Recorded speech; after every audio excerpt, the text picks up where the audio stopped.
Okay, it's Dr. Steve Thompson. This is your Chapter 13 Ethics lecture. We're going to be talking about consequences, also known as utilitarianism. Utility, the word in and of itself is, the usefulness of a decision. So that's what we're looking for. When we make a decision, we always want to be looking for the outcome. So when you combine formalism and utilitarianism, formalism is how you get there.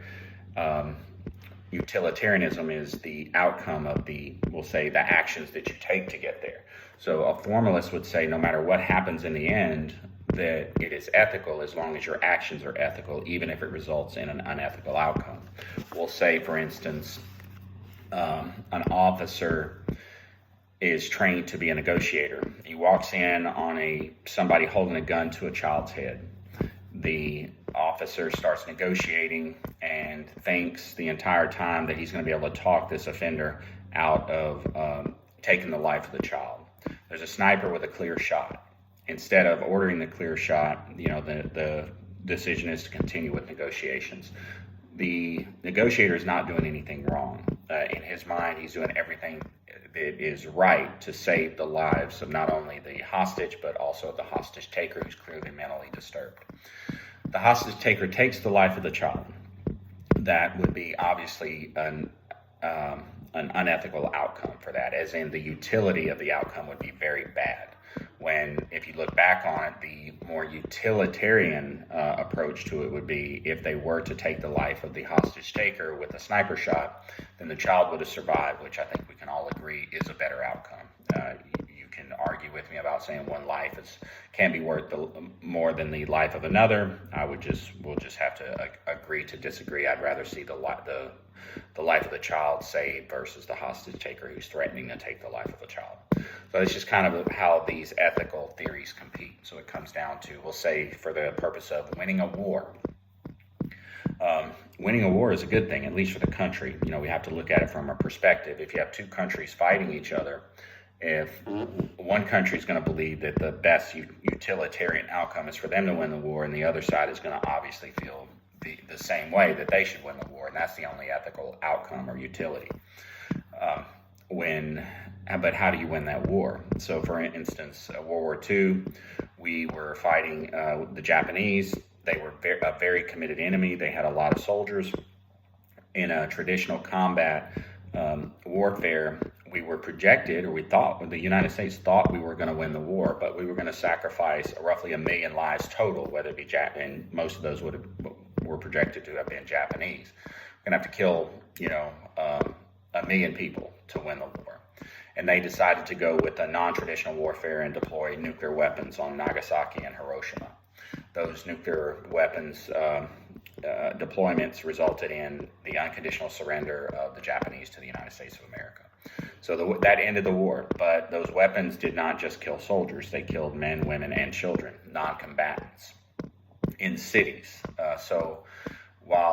And some people would say that the outcome was good while the method to get there was bad by killing men, women, and children, but it saved a lot more lives, we'll say. So that's kind of the competition. I'm sure the Japanese saw it different, and now we can even look back on it. That was the first, and I believe the only tactical deployment of nuclear weapons in the history of the United States of America. In the history of the planet.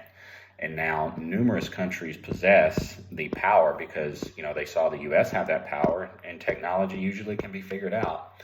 Now, multiple countries across the globe have that power, even North Korea.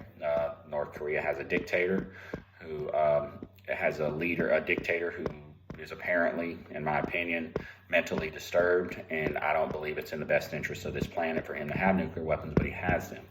So the U.S. having that power to end a war with a very powerful military, other countries are going to want that power. So even while it ended the war maybe earlier, saved lives versus traditional combat, we now face the threat of global annihilation because a lot of all the countries that have nuclear weapons, there are so many nuclear weapons on this planet that they can destroy all life on Earth. So I believe the It's called MAD, Mutual Assured Destruction, is what it's called. That's what keeps Russia from shooting their nukes at us and us from shooting our nukes at Russia, because we are basically have enough guns or nuclear weapons pointed at each other for mutual assured destruction.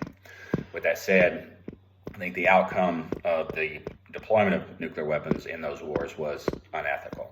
Let's bring it down to the smaller scale of, what is the ethical outcome of law enforcement, of the court system, of sentencing bodies. You put all that together, and it just has to come down to studying what works. If you put somebody in jail for 20 years, that might be an excessive sentence for, we'll say, jaywalking. Now, they probably won't jaywalk ever again when they get out of prison, but is that the ethical outcome, keeping somebody in prison for that particular period of time? So there's really no utility in that action. But just understand that utility is the outcome. The way to get there doesn't matter. Formalism is how you get there. The outcome doesn't really matter. And understand that the perspective of each person might be different. What might be ethical outcome for me will not be an ethical outcome for another. And I don't want you to confuse that with ethical egoism. An ethical egoist, a person, like from the word egotistical, an ethical egoist only looks at what is best for them. In their perspective, in the ethical egoist theory, a bank robber would be an ethical person in their own mind, because if they rob a bank and they're successful, the outcome is good. It's good for them. They've got a pocket full of money. A rapist is ethical because if they rape somebody and they get the sexual gratification that they're looking for and don't get in trouble, in their own mind, they've achieved, they are ethical in their own mind. Again, that's an ethical egoist. I've seen ethical egoists in positions of authority in the criminal justice system. I think the worst example I've seen throughout my career would be, he was the commander of the Louisiana State Police. His name was Mike Edmondson. He took over the state police after serving as like the security guy for the coaches of the LSU games, and he traveled around with the teams and so forth. He ended up getting appointed to be the superintendent of the Louisiana State Police by Governor John Bel Edwards. I could not find a single decision that he made that wasn't looking for his own best interest, something to help him politically become more powerful, enrich himself. If it wasn't tied down, he would try to take it, including I saw him personally approach women who were with his subordinates as if he was allowed to approach them and touching them and looking at them sexually for the purpose, I guess, because he thought he could do that because he had that power. That's just one of the many examples. There's been a lot of news reports on him. There was a secret amendment that got passed in the legislature that gave him a huge retirement increase that was only passed for him. It just so happened to catch another trooper, but it was really for him. He got caught lying. He got caught deleting text messages, but he would go to the cafeteria and take food. He did the dry cleaning on the state's dime. He traveled on the state's dime. It's just, and then anybody that got appointed to a position of authority that he had, that he was able to promote or hire was for his own self-interest. For instance, there was one of the people that he made sure got a job with the state police. He couldn't go through the police academy because there was just no way that he could make it to the state trooper academy. He ended up getting hired as a state police investigator, which is basically the same duties as a state trooper, but you don't go to the police academy, but you have to be post-certified. And these are some actually pretty good positions. You might find a state trooper who retires who was doing a job for 20 years or better in the Bureau of Investigations, and that trooper would retire, but they still wanted to work, so they bring them right back on as an investigator. And they had been to the police academy, most likely the state police academy, and they go back doing the same job that they were, but they draw their retirement and get an additional salary. It's a win for everybody. But it was rare to get those positions. And anyway, one of the people he gave it to, he didn't have I'm not going to say the gentleman's name, but he did not have he didn't go to the academy yet. But he immediately was issued a badge, and it was, looked like he was already a state trooper. He went to the academy. While he was in the academy, he started asking the fellow academy cadets if they were holding, as in, did they have any drugs, and he was looking for drugs. That was reported. My understanding is it went to Mike Edmondson. He let him stay. But this person was politically connected. He was the son-in-law of a sheriff in Louisiana.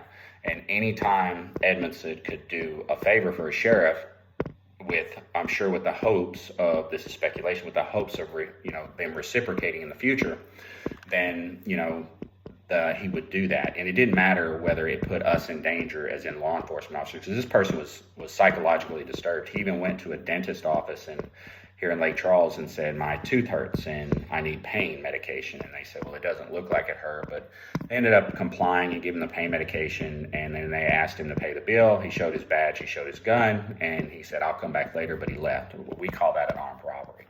Still nothing happened. Wasn't kicked out of the academy, kept his job.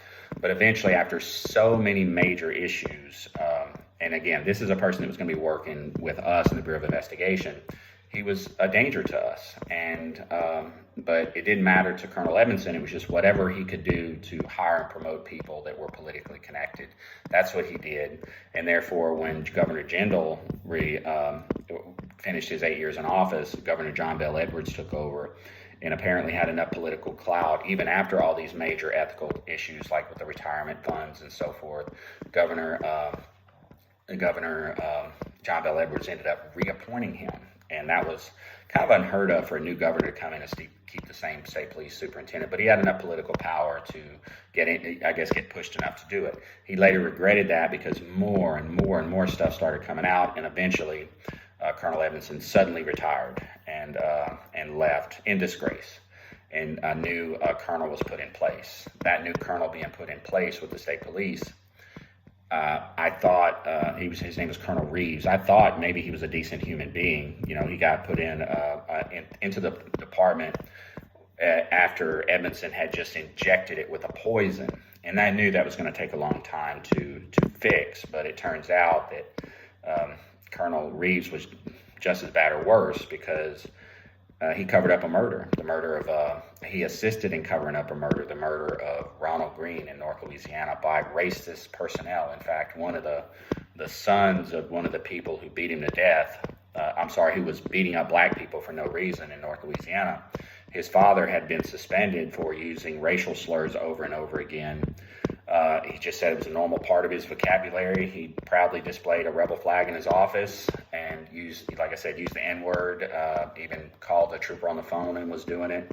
Anyway, he was promoted to second in command over the state police. He was, I believe that's called the chief of staff with the state police. Then Governor John Bel Edwards ended up getting the resignation of Colonel Reeves, and then he leaves. But kind of some poetic justice, these troopers were beating up black people for no reason. It was getting covered up. They had the body cam footage. They would hide it. There's a trooper named Carl Cavalier who helped expose it. He's been terminated for helping expose it. He's got lawsuits pending as we speak. Hopefully, he'll get some justice there. But the son of Colonel Brown, who was beating up, he was another trooper. They hired him, and he was just beating up people at random. The videos were terrible. And you watched them, it was obviously criminal activity, and the government saw that. Finally, prosecutors saw that, and they're being prosecuted for it, and they had to terminate them and tell them that they were being arrested. But they did appoint a black superintendent over the state police after that, and he got to call. He discussed this on the news. It was kind of funny, poetic justice. He got to call Colonel Brown, who was no longer with the state police, and as I guess he called it as a courtesy to tell him that his son was being criminally prosecuted and terminated for the things that he did by beating up black people. And the way it was explained is that conversation did not go well. I wish I'd have been a fly on the wall for that one. But that's I've kind of went off on a side trip to ethical egoists. That's people who look for what's best for them. But in the case of Colonel Edmondson, he left a trail of poison injected in the organization. If it would benefit in any way, shape, form, or fashion, no matter what it did to the people that he was supposed to be serving, to the troopers that he was supposed to be serving, it placed us in danger. It placed the people in danger, and the state police is still feeling that. And if Colonel Edmondson gets a chance to watch this, he's a failure, and he's an ethical egoist of the worst than I can't think of another police leader that was so basically evil and not smart enough to know that he was evil, the things that he was doing.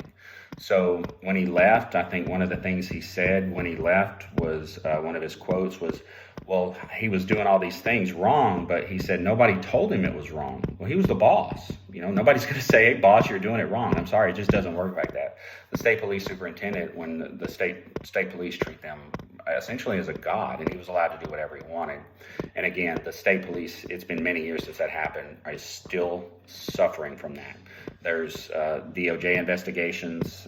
We don't know what's going to come of them, but it was an evil injected in the organization. These people are still working there. It's going to take them a while to attrition out, and hopefully they'll get a leader in there who says, hey, let's start doing the right thing. And sadly, I don't think that's going to happen, because Trooper Carl Cavalier came out and he said, I know it's wrong against policy. He came out against policy and exposed the corruption and the murder. And they fired him for it. So even the current leader, who's black,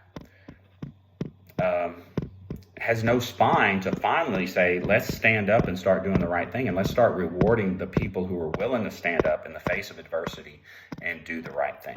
So that's the worst example of an ethical egoist, and I'm sad to say that the state police has stooped to such a level because of that poison started by Colonel Edmondson. Because prior to that, there were no leader is perfect, but I believe all the leaders that had led the agency were decent human beings and good men. No women yet. So, sorry, there hasn't been any women that lead the state police, but they were good men, and they weren't just downright evil. But what I've seen with that, it's just downright evil. So the consequence of those actions from the ethical egos obviously was unethical. So we got to think about utility and consequences. Consider the consequences not only from your own perspective, not only from the people, because if you make a decision such as let's choose a law to write, I'm just going to pop something off the top of my head. No more panhandling. That's a law that a lot of cities pass all the time. Well, some people, that may be their only source of income. And so maybe it'll make my life a little easier when I'm sitting at a red light. Nobody can come up and knock on my window and say, hey, would you please give me money? But, it'll negatively affect that other person. We'll say that's an extreme case. Let's go back in time a little bit to Jim Crow laws. And again, I compare Trooper Carl Cavalier, who came out, even though he knew or should have known that it was against policy. It was a violation of these employee rules.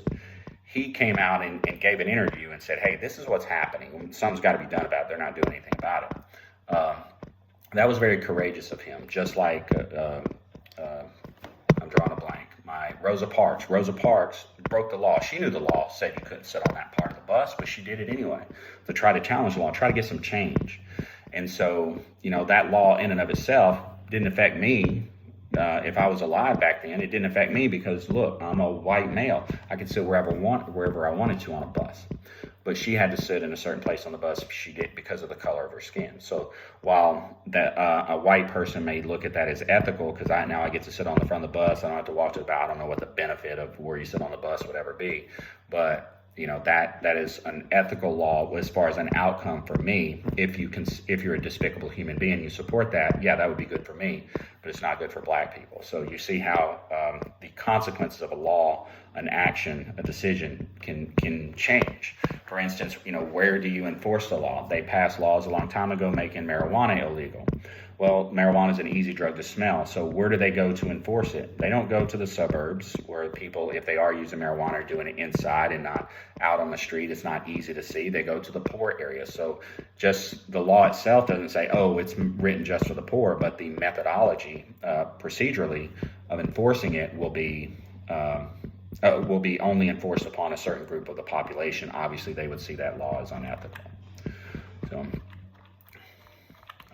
There is a scenario there. It goes through an officer visiting somebody's house, and the officer looks for something, is looking for a coaster for his coffee cup or something, or his drink, and finds marijuana inside the house. And, this is obviously in a scenario where it's illegal to possess marijuana, and which is not always the case anymore, especially even in Louisiana. It is legal as long as you have a medical prescription in edible form, and now, it was in only flower no, I'm sorry, was only in edible form, now it's flower and edible form, so they can, basically have green leafy substance, and that can be obtained legally with a prescription in the state of Louisiana. Several other states they have a recreational allowance. So with that said, he finds it, it's illegal, it's his close friend, he's with his wife. What do you do? So this is where we kind of have a conflict. So in my opinion, a formalist would have to say, well, the law is the law and I have to now take action. But in reality, would you burn a friendship, your wife's friendship, so forth and so on? Because there's no requirement that an officer arrest somebody. The officer always has the use of discretion. They can make the decision whether they do it or not. So, I'll let you make your own decision on what you would do in that situation. But you have a close friend, you're a guest in their home, you're not there because they're suspected of anything, you're looking in somewhere you by accident, but you weren't really, you just discovered something that they wanted to keep hidden. There it is. What do? Do you start a narcotics investigation? You shut down the party? You tell everybody to stop? I can tell you what I would have done is just, never mind. I'm not going to tell you what I would have done. I'll tell you, I would have just pretended I didn't see it and move on about my life, because marijuana is easy to find in most homes. So I would just let it go and not burn the bridge, embarrass my wife, put myself in an unsafe situation, so forth. And so with that said, but the formalist would say, you got to make the arrest. The utilitarianist would say, what's the outcome? Well, he goes to jail. Is that a good outcome? Does that help society? Because they took a person who was using or possessing marijuana and put him in jail. In the 50 years we've been fighting the drug war, I'll go ahead and tell you it hasn't helped anything. So, from an outcome perspective, I just don't see the positivity in the outcome. Okay, so just a quick recap. Formalism, how we did it. Utilitarianism, what is the outcome of our actions? And all decisions should be based on a combination of those, in my opinion. Sometimes you have to sacrifice one for the other. If we didn't, that wouldn't be the real world. It wouldn't be an ethical dilemma. Sometimes there's an ethical dilemma where these things conflict. If you can't subscribe to one, you can try, but for the most part, you cannot. So that wraps up chapter 13. We'll see you in 14. Thanks.